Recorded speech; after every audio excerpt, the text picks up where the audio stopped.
9 en Todo Pasa. Seguimos con la información de la mano de mi compañero Alejandro Boero. Bueno, como lo habíamos anunciado en hoja de ruta, ya estamos en comunicación telefónica con quien fue secretario de Comercio de la República Argentina, el licenciado Guillermo Mario Moreno. ¿Cómo le va, licenciado? Bienvenido. ¿Qué tal? ¿Cómo estás? Gracias por el llamado. Es un placer hablar con ustedes. No, antes que nada el agradecimiento de nosotros, de este medio de Altagracia, de poder tener un contacto telefónico con usted. Y bueno, uno de los ejes que venimos trabajando, por lo menos desde este lugar de la ciudad de Córdoba, es justamente, ¿no?, las consecuencias que puede llegar a dejar este COVID-19. Usted, licenciado en Economía, y justamente lo hemos escuchado en varios medios de comunicación, ¿hay alguna contradicción natural que se pueda llegar a estar dando cuando uno plantea la salud por encima de todo, digo, concerniente a la economía, Guillermo? Mire, yo creo humildemente que cuando el presidente planteó esa contradicción se equivocó, porque es salud y economía. Los dos elementos son ordenadores de una vida razonable. El ser humano es cuerpo y alma, y la patria es base material y base espiritual.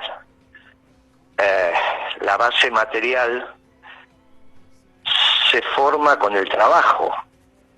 Sin el trabajo no hay base material de la nación, porque el precepto bíblico de tomarás los recursos de la tierra, los recursos naturales, los transformarás y lo usarás para tu propio provecho. Uh-huh. En el medio está el trabajo, Por lo tanto, si no hay trabajo no va a haber base material de la nación. Si no hay base material de la nación tampoco hay salud.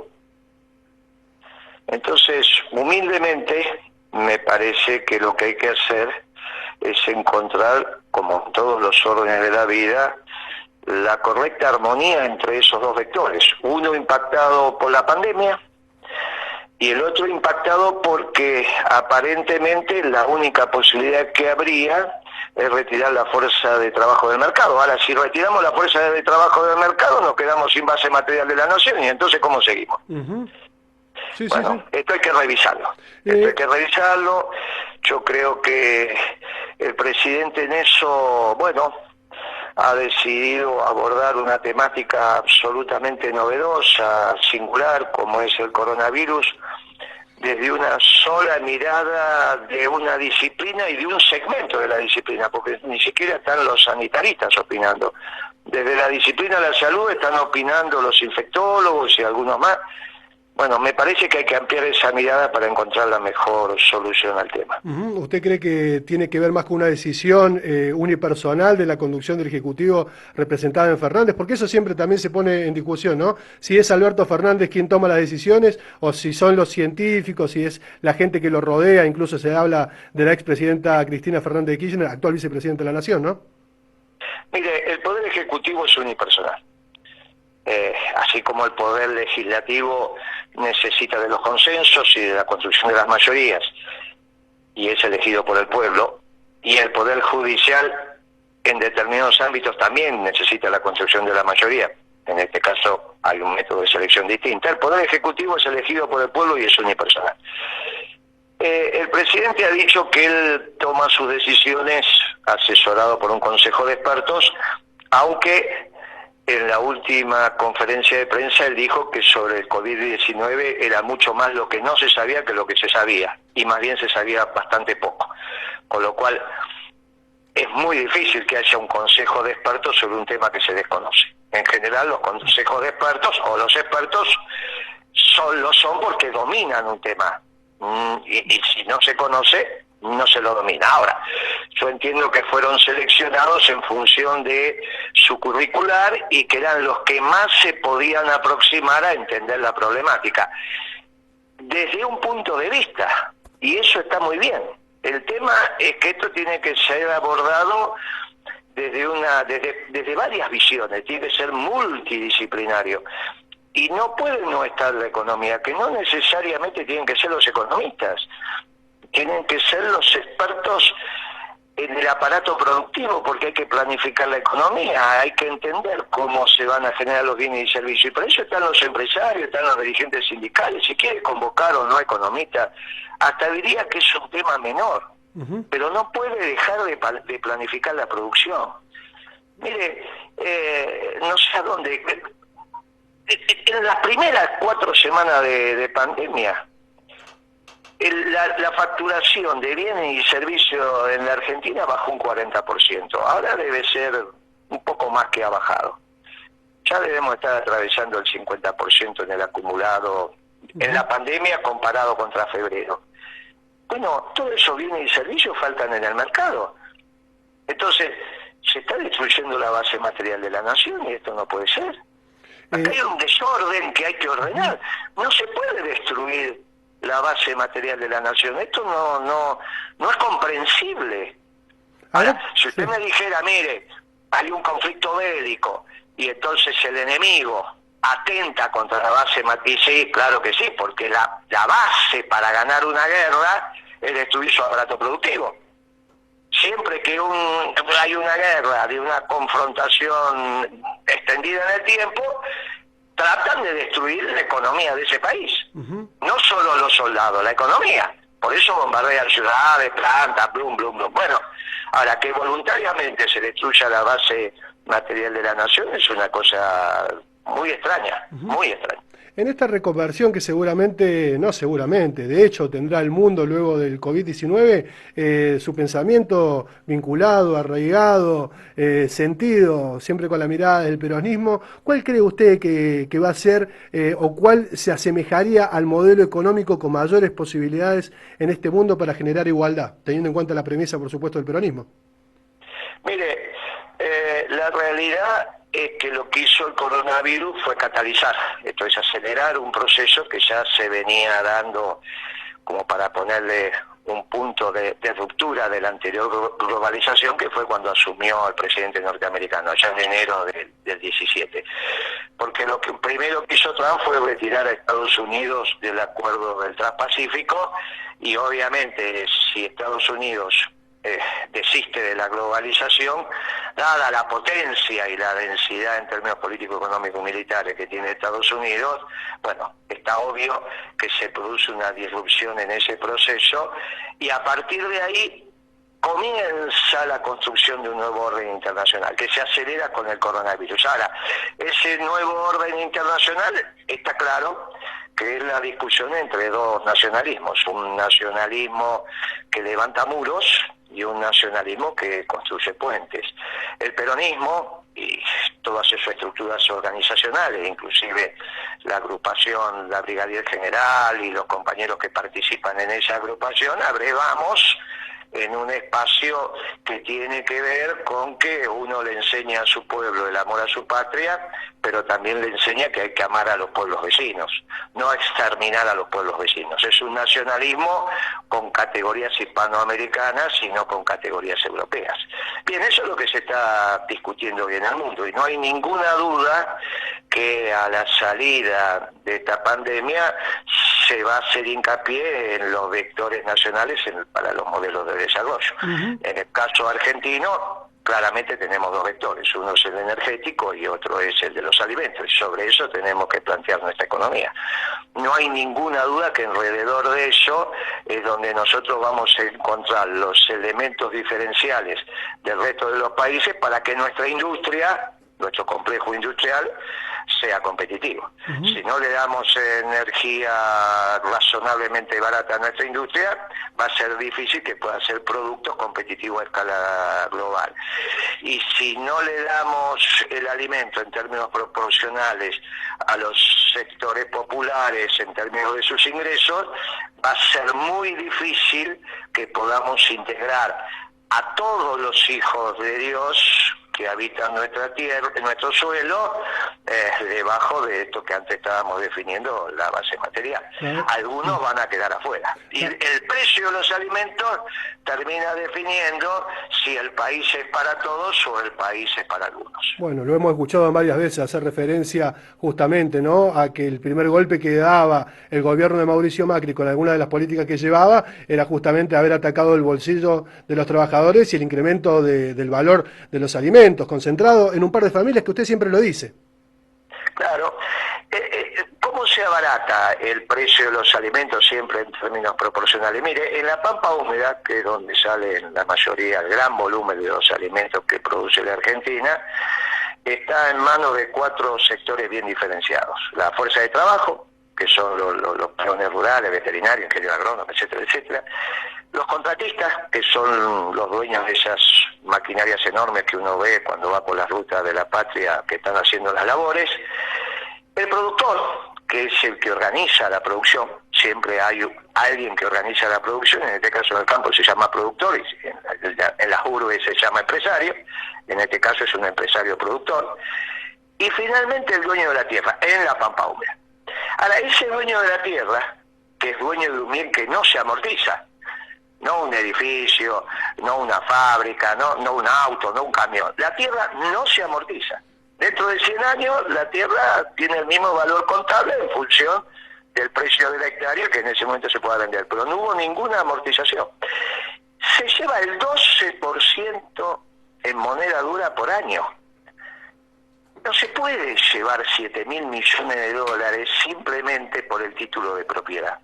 Porque para que él se lleve 7.000 millones de dólares en la pampa húmeda, que es el 12% del valor patrimonial de esa tierra, en realidad la comida, el precio de la comida, tiene que alcanzar un valor que permita esa retribución. Claro, eso significa que cada 8 o 9 años el hombre duplica su capital. Y no hay ningún negocio en el mundo que cada 8 o 9 años se duplique el capital. No lo hay, no lo hay. En el mundo, si usted pone un plazo fijo hoy, en dólares, sí, le dan el 1%, 1,5% si se lo dan. Bueno, este se lleva el 12%. Es ridículo. Y no está sometido a la depreciación contable. Entonces, esto hay que resolverlo. No hay que resolverlo, no hay que hacer una situación que sea un conflicto con el campo. Es uno de los sectores del campo. ¿Cómo se resuelve esto? Poniendo las retenciones donde hay que ponerlas y haciendo una ley de alquileres que le permita al productor que lo que le baja de facturación por las retenciones puestas se le devuelve por costos porque le bajan los costos. ¿Cómo le bajan los costos? Por una ley de alquileres sobre las grandes extensiones en la pampa húmeda y naturalmente porque también un insumo clave para el campo, como es la energía, la va a recibir a un costo menor. En la Argentina, en mi país, el precio que tiene que tener el gasoil en el surtidor y de ahí ordenar todo el resto de los precios, incluso la energía eléctrica, es 60 centavos de dólar.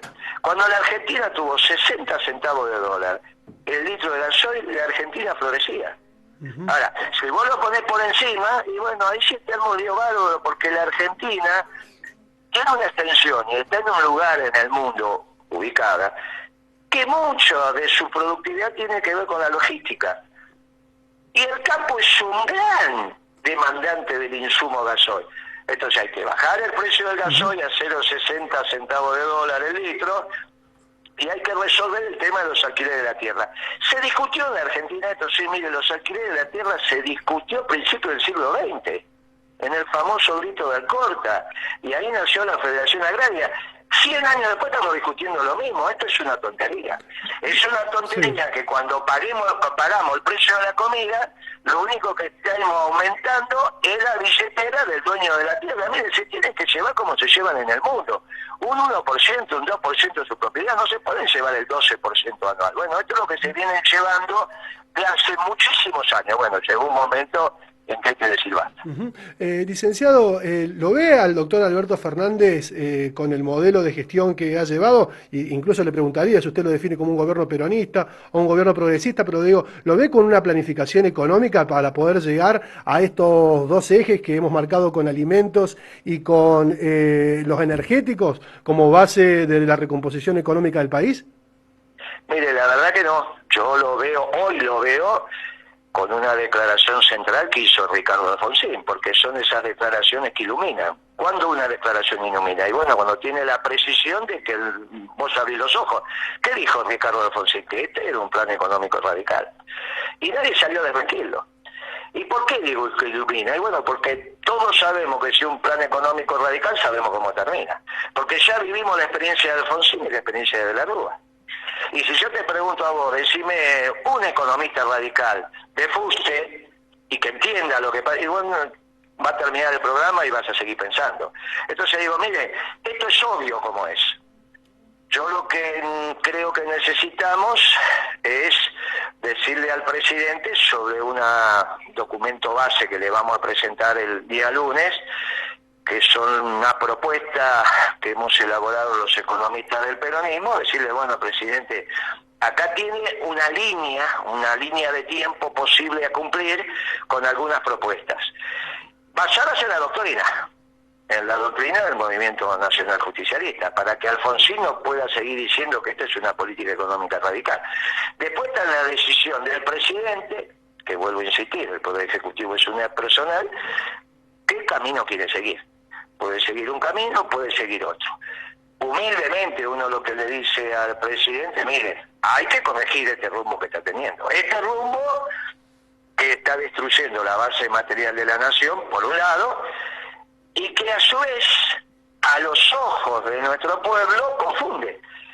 Porque en realidad se votó un gobierno mayoritariamente peronista, todos los peronistas lo votamos, al margen de que no nos haya gustado cómo fue seleccionado, pero bueno, o elegido, pero bueno, finalmente se terminó votando, pero la política, en este caso la económica, que está llevando un dirigente principal del radicalismo, como es Ricardo Alfonsín, que tiene autoridad para decir si una política es radical o no es radical, dice que es radical.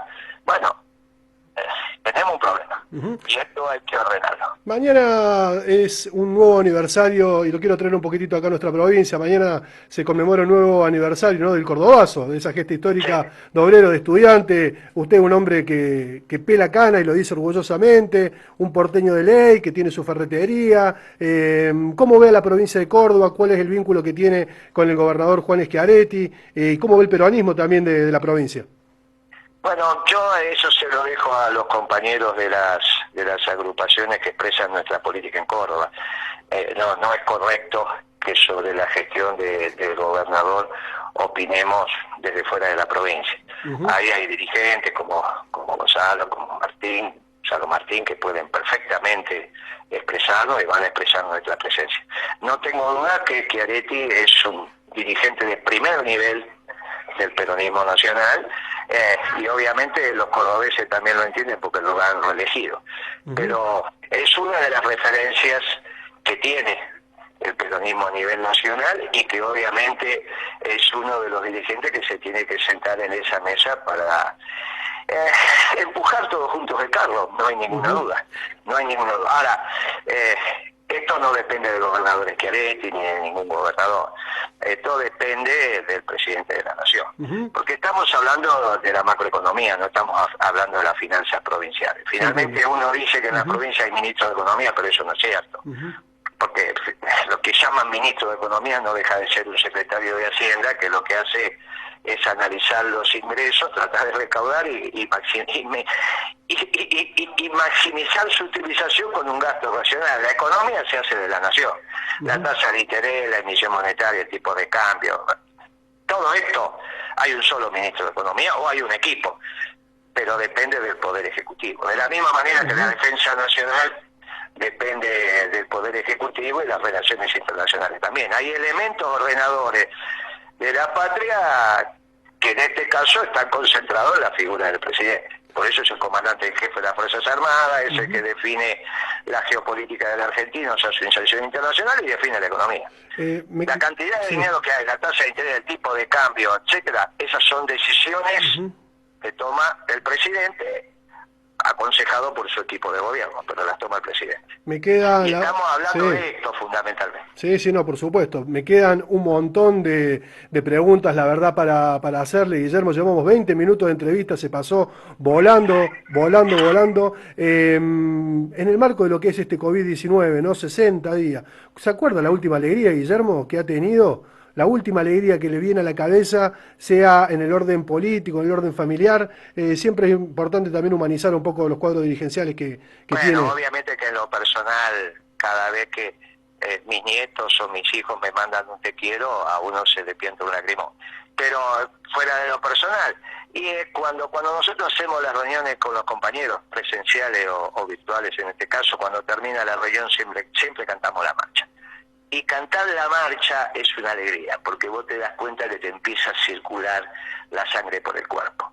Y cuando terminamos las reuniones con los compañeros de la brigadier o con los que fueren, siempre cantamos la marcha. Es como, viste, cuando, obviamente, en otros ámbitos también va las bendiciones, va el rezo, pero cuando nosotros los peronistas nos juntamos terminamos cantando la marcha, y ahí siempre es un momento de sana alegría y de ordenamiento. Te ordena, te genera esa energía interna que te hace sentirte orgullosamente argentino y orgullosamente peronista, y esos son los momentos de alegría que tenemos cuando nos encontramos con los compañeros. Después lo personal, obviamente, ya te lo conté, y para nosotros también eso es muy importante, porque finalmente los peronistas somos muy familiares, ¿no? Así funcionamos. Por eso esto de que no nos podemos juntar, no nos podemos tocar, no nos podemos abrazar, bueno, es una cosa para nosotros muy complicada. Igual, como dijo el general Perón, dentro de la ley todo, fuera de la ley nada, el presidente es legítimo y legal para firmar el decreto que firmó, y nosotros lo tenemos que acatar. Ahora, eso no significa que no tengamos opiniones distintas sobre cómo tenemos que abordar la situación que nos está quejando. En lo sanitario, pero fundamentalmente en lo económico, porque, te insisto, se está destruyendo la base material de la nación. Hay una opción, pero entiendo por lo que hemos hablado a lo largo de la entrevista, que no considera el gobierno de Fernández como un gobierno peronista, sino progresista, y hay una opción peronista en construcción como opción para el 2023, en donde usted esté trabajando. De eso no hay ninguna duda. Nosotros el lunes vamos a hacer una conferencia de prensa virtual donde le vamos a presentar un grupo de economistas del movimiento peronista al pueblo de la patria, y naturalmente al presidente también, unas propuestas económicas para dar vuelta a esta situación. Bueno, eso dependerá del presidente. Desde ya que en términos económicos esto no es una economía peronista, no hay ninguno. El mandato del general Perón y de la doctrina es gobernar es crear trabajo. Y sobre todo en el sector privado. Bueno, esto no hay ninguna duda que no está aconteciendo. Al contrario, retiramos la fuerza de trabajo del mercado con todo lo que eso implica. Ahora, el presidente tiene posibilidad de rectificar. Vamos a ver si rectifica. Y si no, me parece que los caminos están lanzados. Y naturalmente nosotros haremos una oferta política en el marco de la doctrina peronista para que la ciudadanía y nuestros compañeros se expidan en las elecciones de medio término del año que viene. Pero bueno, eso es en el mediano plazo. Hay un montón de mensajes que lo vamos a decir cuando cortemos, pero no queremos de agradecer públicamente a la organización, ¿no? A la agrupación, la Brigadier General, que ha intervenido para poder estar en contacto telefónico con usted, y dejarle nomás los minutos finales, el saludo para la audiencia de Altagracia y para la gente que ha intervenido para esta entrevista, licenciado. Bueno, yo les mando un abrazo fraternal, les agradezco la comunicación, los felicito a los compañeros que sigan trabajando. Ese es un orgullo que hemos tenido en la construcción de esta agrupación, porque cuando nosotros lanzamos la Brigadier General, del nacionalismo no se hablaba en la Argentina, parecía que solo se hablaba de neoliberalismo o socialdemocracia. Y nosotros empezamos despacito a decir, mire que ese es el mundo viejo. El mundo que viene es un mundo del nacionalismo, pero del nacionalismo de brazos abiertos, de ese nacionalismo que no solo ama a su pueblo, sino que le enseña a su pueblo que no hay ningún pueblo superior al tuyo, pero que el tuyo tampoco es superior al otro. Por lo tanto, en vez de exterminar al otro pueblo, le tenés que hacer puentes. Y esto nacionalismo de categorías hispanoamericanas distinto al nacionalismo de categorías europeas, porque finalmente los europeos se han equivocado con el liberalismo, el neoliberalismo, el marxismo, la socialdemocracia y también con el nacionalismo. Por eso la guerra que estuvimos sufriendo y las devastaciones. Bueno, hay otro nacionalismo. El nacionalismo de Hispanoamérica, que a su vez generó en los últimos 70 años una doctrina extraordinaria, esta doctrina peronista, que finalmente también es una doctrina universal. Y somos revolucionarios, pero somos una revolución de amor y paz. Y eso se empieza a discutir en Argentina con precisión y profundidad desde cuando empezamos a organizar esta agrupación, que ya está en todo el país, que es la Brigadier General. Nació también en Altagracia y yo lo felicito al compañero Gonzalo. Les mando un fuerte abrazo y a través de él a todos los que nos están escuchando y a todos los que de alguna manera levantamos esta bandera que nos va a permitir construir un mundo mucho más justo, porque finalmente la política es para esto, para que algo que hizo Dios y que dio los frutos de esta tierra para todos sean distribuidos equitativamente también entre todos. Bueno, eso es lo que debe generar la política, y dentro de ello la Brigadier General tiene esta bandera de construir un mundo con justicia. ¿Tiene la celeste y blanca dibujada en la piel? Sí, pero entendemos que este país, nuestro país, merece acobijar a todos sus hijos. Así que le mando un beso muy grande y ese es nuestro mensaje de la política y lo felicito. Licenciado, muchísimas gracias, lo mejor para la jornada del día de la fecha. Gracias y muy amable por el llamado y a disposición para cuando lo deseen. Hasta luego, gracias. Ha pasado el licenciado Guillermo Moreno, quien fuera secretario